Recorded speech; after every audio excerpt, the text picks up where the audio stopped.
Hey, Mike. Hey, I'm confused. Didn't we just finish this? I thought we did, but I guess not. I guess we have some more for you guys. Weird. Who do we have? We disappeared for 5 years and then suddenly it's like two in a row. I mean, we need to balance that shit out, I guess. So fair. I brought someone actually that hasn't been seen for a bit. Kind of like us. A rare treat, if you may say. We have Sean Scarrison. Yeah. Hello, everybody.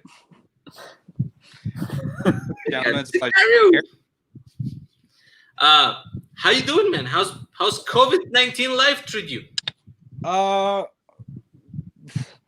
lot more hectic than you'd realize. I started a business with a friend of mine, and it's been pretty fucking crazy overall. But yeah, I mean, up here in Ontario, we're in stage 3 of getting back into things, and it's gotten to the point movie theaters just reopened,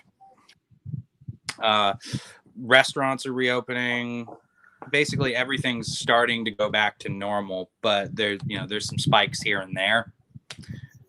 Not a whole lot you can do about that in terms of well, I mean, there is stuff you can do about it, and there's certain people that are being real idiots about it, but Yeah. thankfully where I live, there hasn't been a new case in the Halton region in Ontario where I live in like a month or so. So yeah, we're pretty lucky in that regard.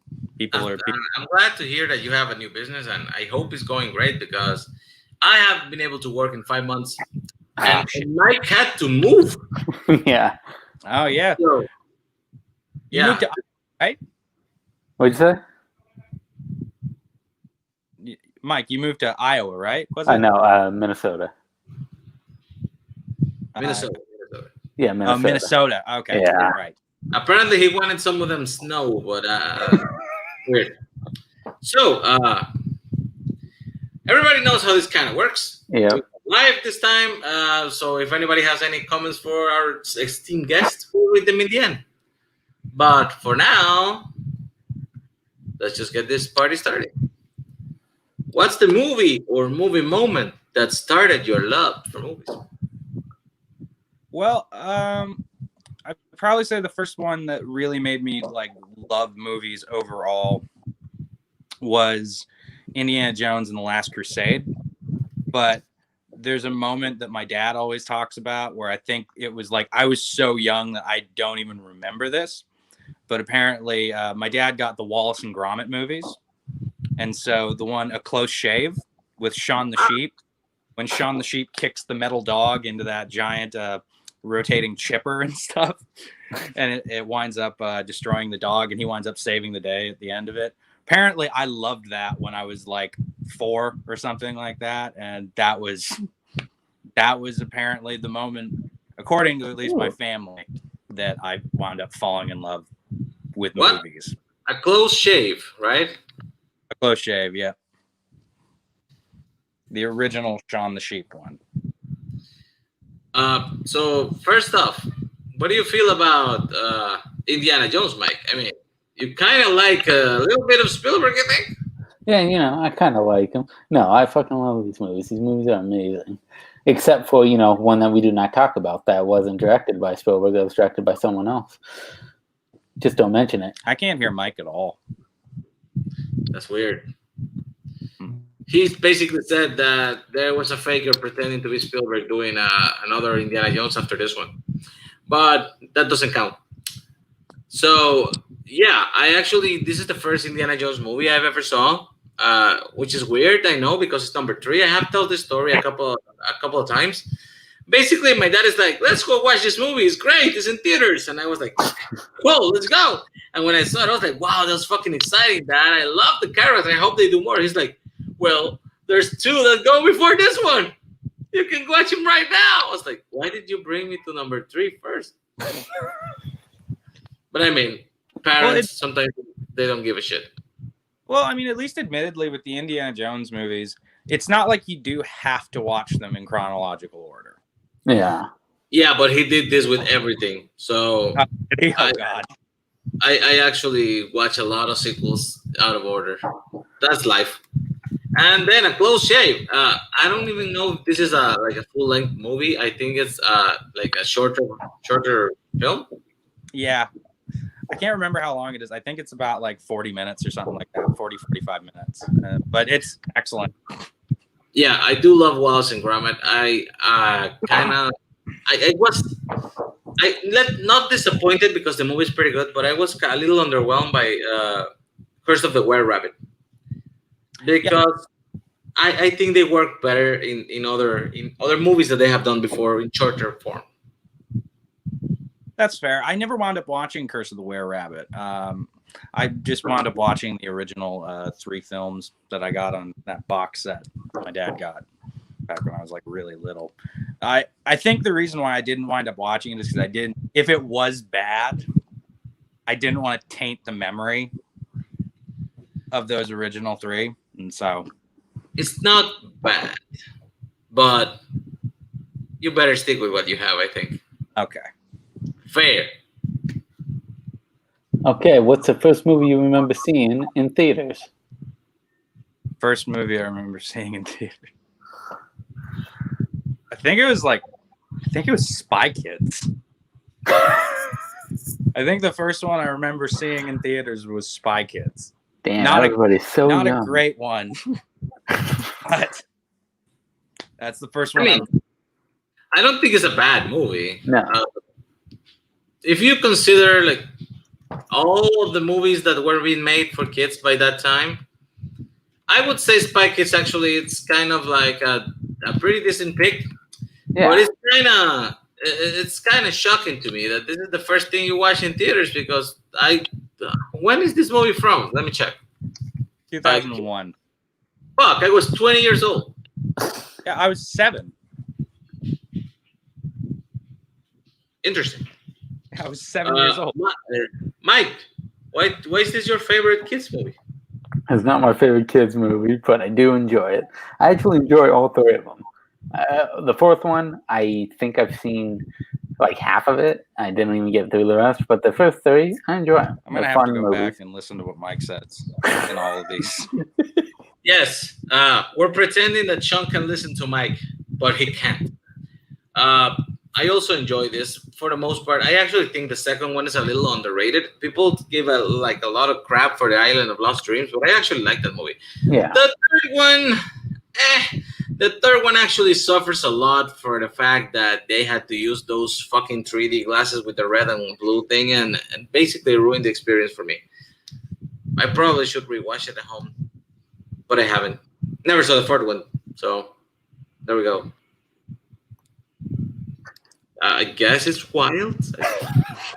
I wouldn't call it that, but sure. It's definitely a strange film. Yes, it's very Robert Rodriguez-esque. Absolutely. No question about it.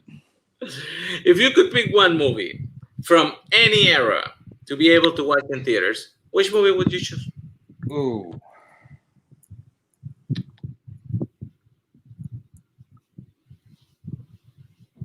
Probably Dog Day Afternoon or Inherit the Wind. One of those 2. Because anyone that knows me knows that I love Inherit the Wind. And Dog Day Afternoon, I just think would just be such a spectacular film to actually be able to see on the big screen. I know that a lot of the theaters around me right now are doing classic movies because there aren't a whole lot of movies that are coming out. Mind you, Tenet's coming out pretty soon, so that's pretty awesome. But no, if they wound up doing like a Pacino double feature or something like that, like Dog Day and Serpico or something like that, I'd be all up for seeing that on the big screen. I gotta say, this is one of those movies that I actually have on my list, but I have never been able to watch. So I have never seen Dog Day Afternoon. Oh, dude, it's the tits. It's the tits. And the other one that you mentioned, I have no idea what this is. Yeah, I haven't heard of it either.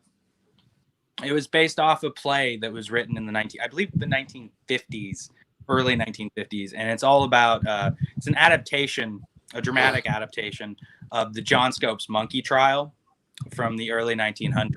The first man to ever attempt to teach evolution in a public classroom in the southern United States, because up until that point it was illegal to teach that, and you had to teach the theory of creationism. And the ensuing trial that happened afterwards, the lawyers are based off real people, William Jennings Bryan and Clarence Darrow, and Bertram Case is based off John Scopes, and it's got Frederick March, Spencer Tracy, Dick York, Gene Kelly. It's the shit. And Stanley Kramer. It sounds pretty interesting, but Yeah. I have to admit that my first reaction when I saw that, it was like, Spencer Tracy did a talking monkey movie? Yeah. I'm not shocked that Andrew Barr likes this movie. But yeah, actually sounds more interesting than I expected it from this cover. So I might seek it out. I don't know where it's streaming though, because I just checked HBO Max and it doesn't have it. So, maybe we're looking around. It's an interesting pick. Definitely. Next question. Question 4. Did you get to experience physical movie rentals, VHS or DVD? Did you experience DVDs, physical rentals? Yeah, I did. Yeah. Yeah, it was a great time to be a film fan. I mean, like, you were definitely introverted as shit, but it was a great time. So since you did, what's your favorite video store? Favorite was Blockbuster, but Rogers Home Video was a close second. What the hell is Rogers Home Video? It was a thing up here in Canada. It was sort of like, you know how you guys have like, or rather, I guess Mike has like Hollywood Video and Blockbuster or Family Video and stuff like that. Like, we didn't get a Family Video until after Blockbuster was dead, and one came to Burlington where I live, and everyone was just sort of like, we all have Netflix, right? Like, no one was going there anymore, which was unfortunate because I used to go there all the time. But I actually missed the experience of actually going into a video store with no agenda, because a lot of people feel like they only went to video stores when they knew like the new movie had arrived and they wanted to rent it. I didn't care about that. I mean, there's nothing that I enjoyed more than just after college, like finishing classes, just take a bus on the way to my house and stop at the Blockbuster Video, or actually there was like a small video store called Emmy Video that was in a mini mall in the entrance to my neighborhood. Mm-hmm. And you just walk around. Like, I walked around for like 45 minutes, an hour, and then I was like, this looks weird. This looks interesting. The smell, the thing, the experience, everything was beautiful. And usually I end up like renting a bunch of fucking shit that was turning out to be either amazing or trash. Agreed completely. Yeah, I mean, like, there was also the moments where you were trying to figure out what to rent, and you'd spend like an hour in the video store where you're just like, well, I could get that. And at the time, like, not many people had, like, at least when I was doing it, not that many people had like iPhones and shit. So it wasn't like I was able to just click on IMDb, go like, what's the score for this movie? And it's like, I just look at something and be like, Tango and Cash. Looks promising, and then just, take it out. Also, like, just the tactile experience of having a DVD or a VHS in your hand. There's something that was so awesome about that. And for people that didn't get to experience it, it's so unfortunate, because it was like, there was something really just awesome about going to the video store, especially when you could get like a shit ton of them for dirt cheap. Yeah. Now there were drawbacks to it, like the restocking fees after late fees went away, and you were just like, you just renamed that shit. Don't give me that. Like, there's no such thing as late fees anymore. Fuck you. Yeah, we called them rental fees when I worked at a video store. But yeah, there's actually there was a thing that happened to me. I did a quick drop in a Video Avenue store once. is that I dropped the movie in, and the guys never checked the drop in, or like the guy who picked it from the drop in, like put it back on the shelf and didn't scan it. So they called me like a fucking month later, and they said like, "You never returned that copy of Gummo." I was like, "Fuck! I saw Gummo a month ago, and I gave it back." They're like, "Nope, it's not in our system. You owe us about $100." I was like, "Damn!" And then I went there. And I went to the fucking shelf, and here's your fucking copy of Gummo. And don't give me any shit like you have more than one, because you fucking don't. No way. And then they scanned it. I was like, oh, sorry. I was like, better be fucking sorry. $100 for Gummo. Maybe. I had a couple of friends that were sneaky little shits. And what they'd do is they'd rent a video game with their parents, and then they'd take the case back, but they'd still have the disc at their house and shit because they still hadn't beaten the game. And so it was one of those things. You're just my friend who will remain nameless. He was such a little shit about it. His parents had to pay late fee after late fee after late fee when we were kids, and to the point where they just stopped going. They were like, "It's not worth it anymore. Like, you killed this experience for us." I would fucking take this fucking game console away. But that's just me. That's a good move. What was the first movie you chose to rent by yourself? Now, it means you go to Nazario's grandma's house and she gives you a quarter from mowing the lawn. Yeah, it's better if you don't hear Mike, but let's pretend you do. Yeah, no, it's a salient point, Mike. Salient point. I'm just trying not to fuck up the whole flow of things and do that thing where it's like, it's the jack of all trivia thing where it's like, I'm going to jump out and jump back in. And it's like, it always fucks up the flow of everything, where it's better to just soldier through sometimes. So let's try something. Can you hear him now? Can you hear me? Now I can hear you. Fuck yes. That's all we needed. Damn it. Okay, so let's act like I didn't read this question yet. So what was the first movie you chose to rent by yourself? Now, what I mean by this is that you go down to Nazaro's grandma's house. She gives you a quarter for mowing her lawn. What would you buy or rent with it? Well, I think we talked about this before a little bit before we got on air. Blockbuster used to have that deal, 3 movies for $7 and 6 movies for $14. So every Friday I'd get 6 movies. So it's really hard for me to pinpoint that. I think the first one I remember renting on my own was Big Trouble in Little China. If I had, like, that's the one I think was it, but it's really hard to nail down. But believe me, I'm so glad that I rented that movie because I hadn't seen it in I want to say 8 years at that point. My dad had originally shown it to me, and just getting to relive one of the best weekends of my childhood, just hanging out with my dad, watching movies, and just basically ordering pizza 10 o'clock at night and all this other stuff, kind of getting to go back down that sort of nostalgia trip was awesome. I fucking loved it. I now own a copy of it and I watch it every so often, and that movie is the shit. Yes. This is one that actually Mike has insisted several times that I watch, and for some reason I have never been able to. But now I think I probably should do that today. Nazario, you would fucking love this movie. Yes.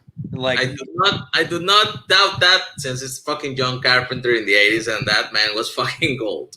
Oh yeah, I think John can agree with me that this makes House Party look like House Party 2. Man, this movie is shit. This movie is honestly Carpenter. I love stuff like The Thing, but to me, this was the crowning jewel, 100% in the 80s. I don't know why. It's just so much fun. It's and there's so many ridiculous things in it that should take me out of the movie every time I watch it. And I just don't care. I'm just this is still one of the greatest things I've ever seen in my life. And I don't want to spoil absolutely anything for you, Nazario, but there's certain things like flying sword fights and stuff, which are just amazing. They're absolutely amazing. So somebody told me there's a monster called the Wild Chinaman. I'm interested in that. Yeah, you'll see. Changing speeds a little bit. Who's your favorite actor? Spencer Tracy. Ooh. The monkey guy? Yeah. Yeah, Spencer Tracy. Absolutely.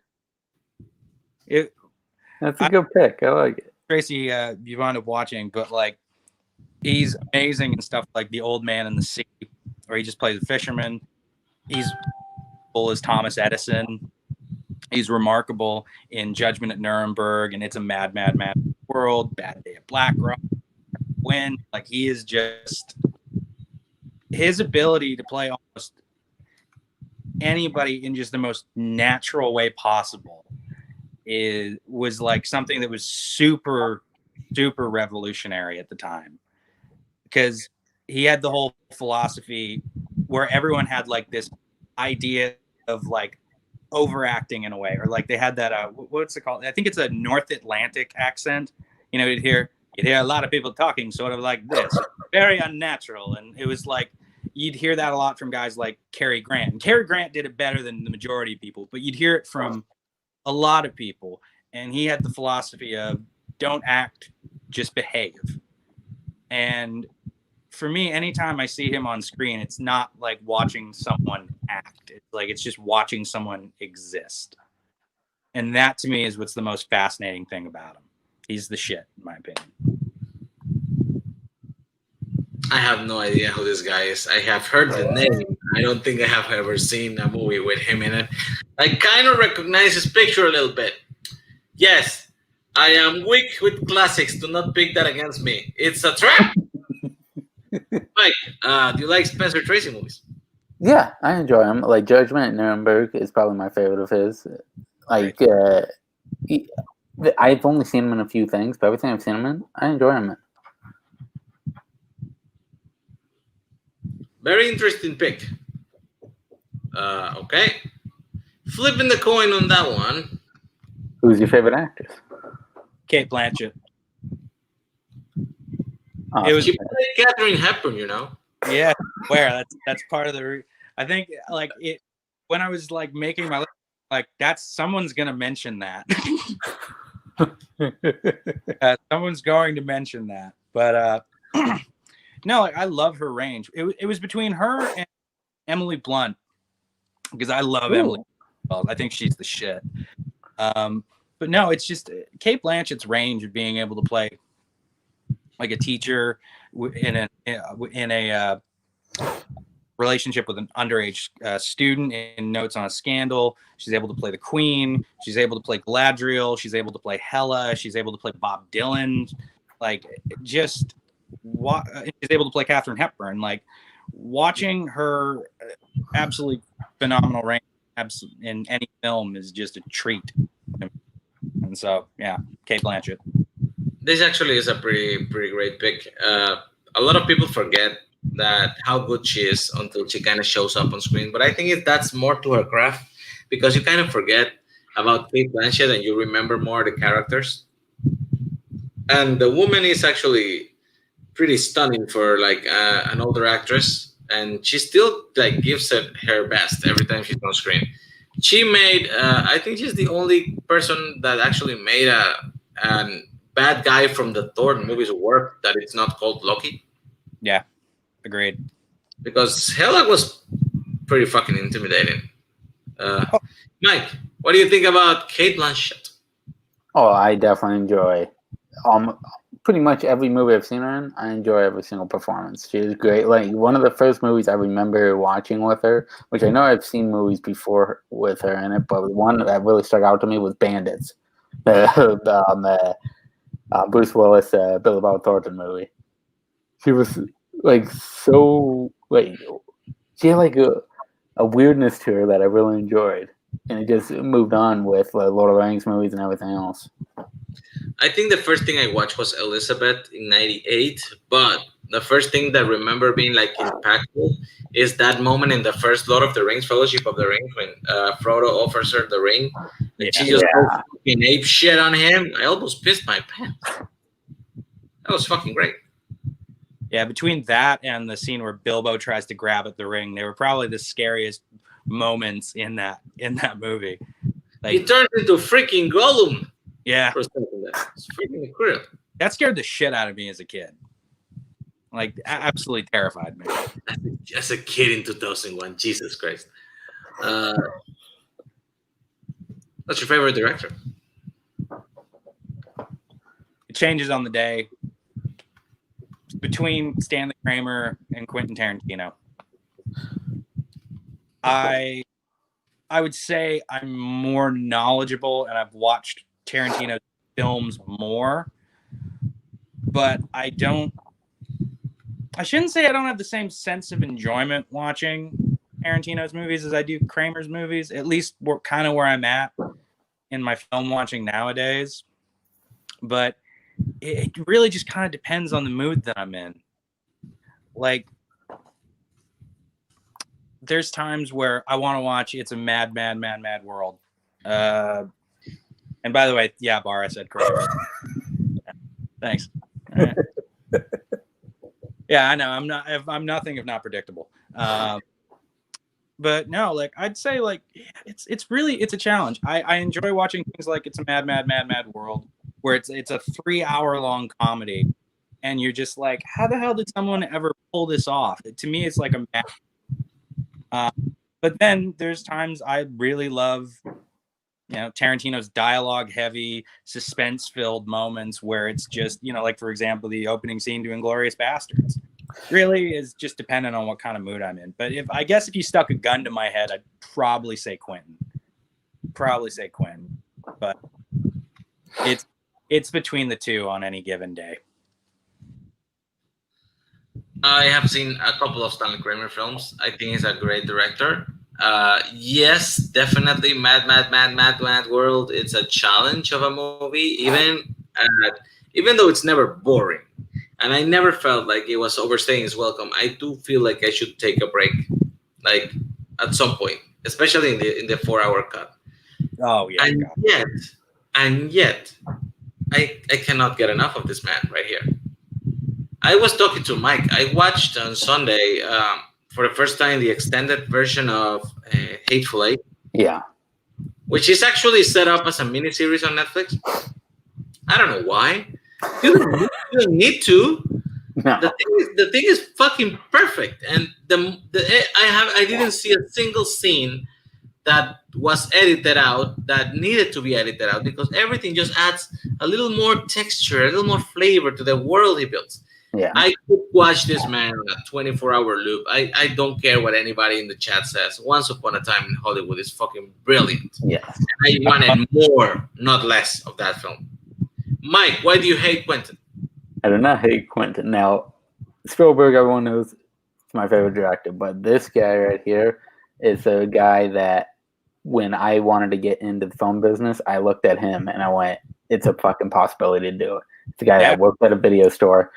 He got fucking famous off of a couple scripts he wrote, and then Reservoir Dogs came, and it just skyrocketed him. And Pulp Fiction came out. He's just an amazing fucking director.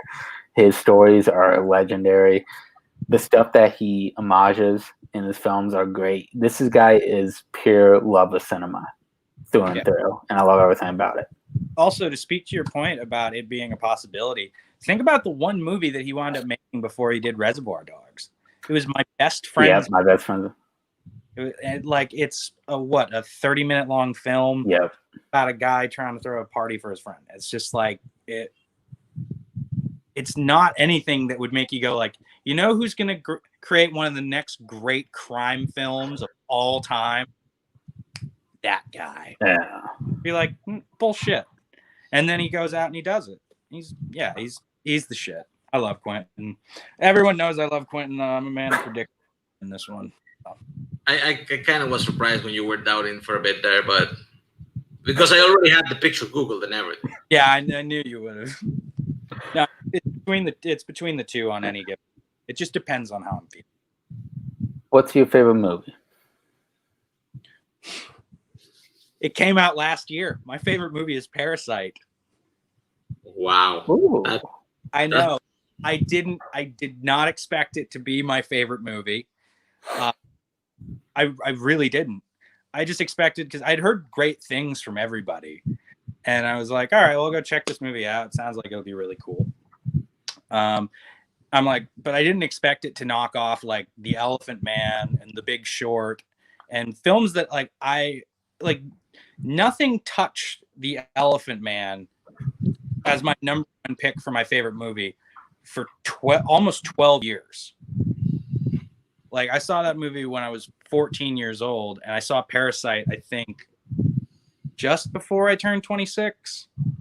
And so, yeah, I was just astonished by it, just all the twists and turns. Like I don't think I've ever seen another movie quite like it. It's just such a unique viewing experience, and it's so funny and fucking tense. Like, for example, like you wouldn't necessarily think about it being one of the most, nerve-wracking scenes imaginable, but like someone holding someone hostage with just a phone and a video all of a sudden becomes like this like really like white knuckle kind of scene, and the way it devolves from there, it's just like, for anybody that hasn't seen the movie that might be watching, I imagine there's probably no one in this community that has seen this by this point. But for anybody that hasn't seen it, I don't want to spoil anything. But it is amazing. Like amazing. I have to agree that the level of violence that happens for such a down-to-earth story, it's kind of impressive, because I didn't see it going that direction. I went to this movie knowing nothing about it, and I kept it the same way for my wife. I rewatched it with her like a month ago, and she knew nothing about the movie. She was just like, this just fucking turned for like, it started like a funny hustly thingy, and then it just fucking went like 90 degrees to the left and just straight down a rabbit hole there. Yeah. And it's fucking amazing. It's for most people, I would give you shit for picking a movie that is less than a year old as your favorite movie of all time. But this movie is actually so fucking good that I really considered it cracking my top 100 out of nowhere last year. It's not quite there, probably in a little more time, because I do feel like movies either grow or regress on rewatches. But it's a solid fucking pick. Mike hates it though. Why do you hate this movie, Mike?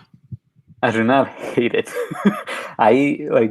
When I first heard about this movie, all I heard was they said there's a twist to it, and I think you're gonna like it. And I love the twist. I loved everything about this movie. This movie's amazing. I'm with Nazar, where I usually give shit to people that give a favorite movie after less than a year or even a year. But if it connects with you and you're serious about it, more power to you. It's a great fucking pick for a favorite movie. Well, thanks, Mike, how do you feel about people who pick non-movies as their fourth of all time? Yeah, it's questionable, but it's him, so I don't put it past him. Yeah, honestly, I'm the exact same way with giving people shit about like if the movie came out last year. Like, for example, let's say someone said Joker was their favorite movie of all time, I'd probably give someone shit about that.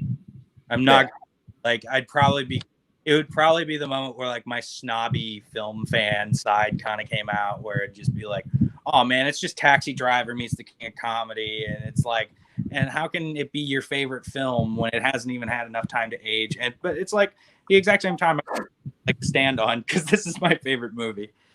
But yeah, like I understand where you're coming from, especially because like your favorite movies generally, like when you see them, they do not change for a very, very long time, especially when it comes to like films that, just come out.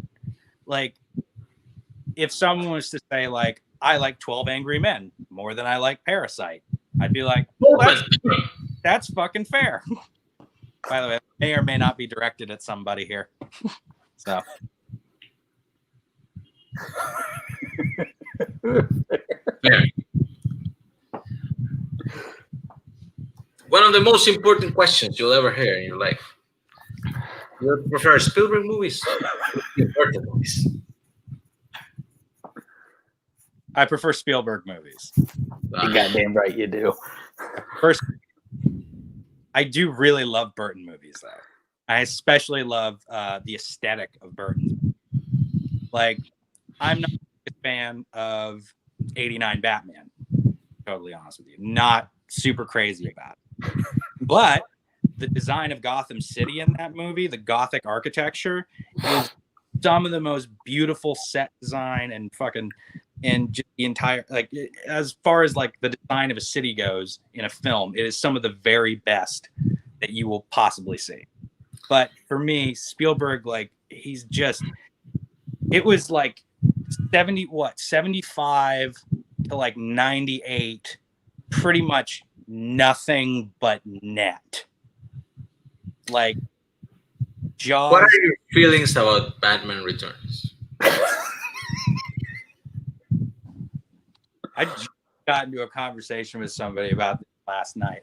I don't especially like it. Okay, that was a short interview, guys. I don't think we're gonna do anything else today. Fuck it, I'll bring it back. I don't especially like it for a few reasons. I find that the performances are fairly hammy, and I'm being generous on that one. Is like I know people love Michelle Pfeiffer as Catwoman. I'm just not one of those people. I'm just not. I think it's way too over the top. But you know what? I'm not someone that's gonna shit on someone for liking what they like. It's just that's the attitude to have. That's the thing. It's like, if you love it, good for you. But yeah, it's just not my thing. I mean, fair, but I will shit on people who like things that are shit. You know, like movie 43, for example. Well, you know, I think there's gonna be one movie that I recommend later that you're gonna be like, why the fuck would you recommend that? And you just got to go with the dumpster fire that it is. This is what I look at. If you like something that majority of people hate, as long as you're sticking to your guns with it and you're not like going, oh, okay, well, I see where you're coming from. Maybe it's not as great. More power to you. You'll love the movie then. Yeah. But if you like backpedal on it, then I'm going, why even pick it then? If you're going to backpedal seconds later, why pick it? If you love it, stick to it. Like my love for Maximum Overdrive. I love that shit in the movie. I love the hell out of it. And no one will ever convince me it's not a fucking fun movie. Dude, the moment that fucking waitress walks out and she goes, "We made you!" I piss myself laughing like every single time I see that scene. There are terrible movies. That's a Stephen King movie. Yeah, it's the one he directed. Yeah, it's the only movie he directed, and that was it. And he was like coked out. For a reason. Yes. He just like, even if you see the trailer for it, it's just him. I was like, I just wanted someone to do Stephen King, right? You just see his eyes, and it's like his pupils are like this fucking small, and he just goes like, "I'm gonna scare the hell out of you." It's like, already did, man. You are fucking terrifying. Kurt Russell, yes or no? Yes. Has anyone said no to this? Yes, they have. Who the fuck said no to this? We don't remember. It's been 7 years. For posterity's sakes, it's safe that somebody says no. Whoever said How no. about Bruce Campbell?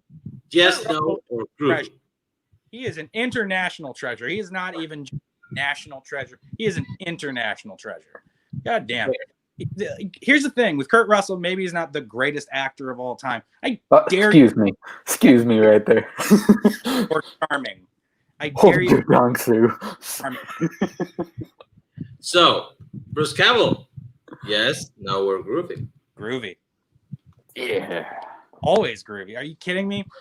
Dude, whether it be Briscoe County Jr., Bubba Hotep, friggin' Autolycus, the King of Thieves, friggin' My Name is Bruce. Even My Name is Bruce. My Name is Bruce is amazing. I love My Name is Bruce. And, that's not even touching on, Army of Darkness and the Evil Dead series, which Army of Darkness is personally my favorite. Yes. You guys? 100%. Evil Dead 2. What the hell, people? No, look, I love Evil Dead 2, but Army of Darkness to me, like, I think it's because Army of Darkness was the first one that I saw. I saw it like really late at night when I was like probably like 14 years old, and I'm like, what the fuck is this movie? And as the longer it went on, I'm just like, this is incredible. So your dad actually took you to like sequels for no reason without telling you there were movies before it too? I No. can identify with that. Yeah, sure enough. But yeah, groovy, absolutely groovy. Yeah. He's the shit. I love Bruce Campbell. There's also a no that happened like 40 minutes ago, but Fuck you, Lucas. You see what I did there? Clever. Got him. Recommend 2 movies people wouldn't expect from you. Oh God! All right. So one of them, I don't know if it's not something that someone would expect from me, but it's a movie that I think like anytime I've brought it up to somebody else, they've really shit on it, and I can kind of understand why, because it really is a lot like Planes, Trains, and Automobiles, but that's Due Date. I think there's moments in Due Date that are absolutely hysterical, and I just really enjoy the movie. Between Zach Galifianakis and Downey Jr., I think their relationship's pretty fucking great. The moment where Downey Jr. spits in Zach Galifianakis' Okay, yeah, that generally had me laughing. Oh, I don't think I've laughed that hard almost ever. It just came right the fuck out of nowhere. Like I was pissing myself. Like even for just that scene. Watch that movie for just that scene. Spot where it's coming and tell me you don't laugh. It's not a great movie, but it's one that I really, really enjoy, even if it's derivative of other things. And I watched this movie, but I didn't like. I don't know what it is. I mean, humor is very subjective. I give you that. Yeah. But I don't know. Something about the chemistry between them, I didn't feel it worked as good as it should have. They have both been great in other movies. I still think that Galifianakis is hilarious as the Joker in the Lego Batman movie, even though that movie is not the best that could be, but his part is actually pretty great. And Downey Jr., I mean, if you want to see him being funny, Tropic Thunder exists. Yeah. I mean, I love Tropic Thunder too. Do you like this movie, Mike?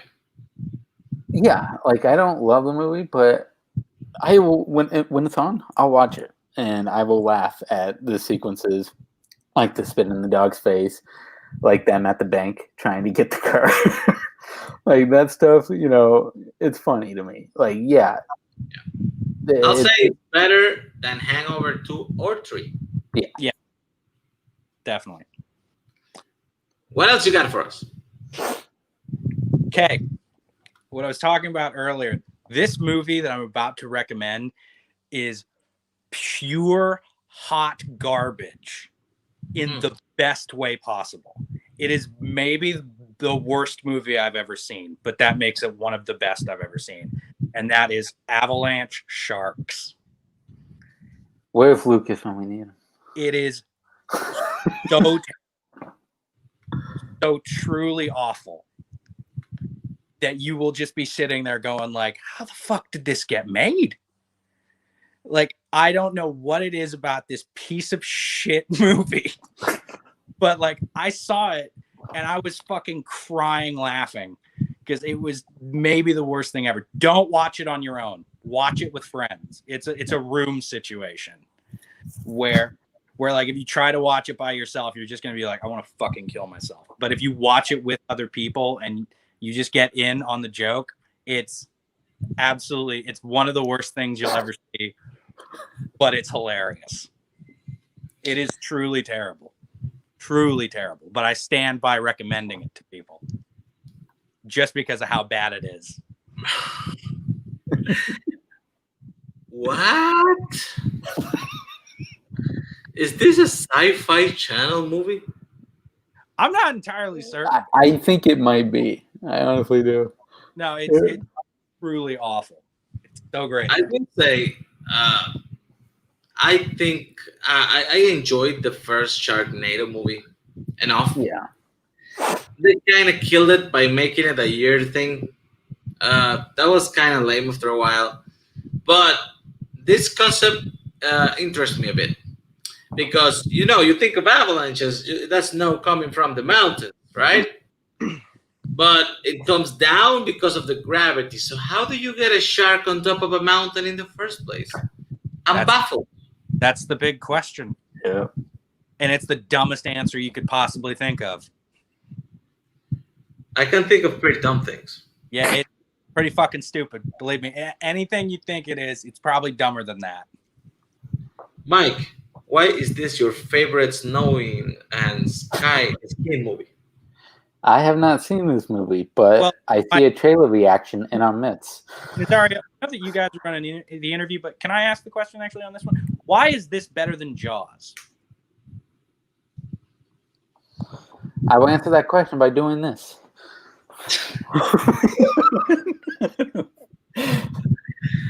Oh man, you know what? Ironically, I kind of curious now about the fucking avalanche shark thing. So I'm gonna see if I can see that anywhere. Do we have any questions for our guest today, Mike? Or has just been all... It's been all comments. And he left. He left. He actually took off. I guess he didn't want to answer anything. So fuck you, viewers. Let's end it off. That's it. Yeah. That was a weird way to end it. He might be back. Oh, wait, he's back. Hey, sorry about that, guys. Fucking, I just had to go say something to my dad. But yeah. No worries. We were already in the ending process, but we're gonna go back a bit. Sorry. Anybody have questions for this fucker? You'll see a lot of snoopy comments from somebody who might get banned from our channel pretty soon. Bar, you want to ask anything? That was your chance. Perfect. First question. What did you eat for breakfast? I ate a French omelet. I don't know what that is. Do you know, Mike?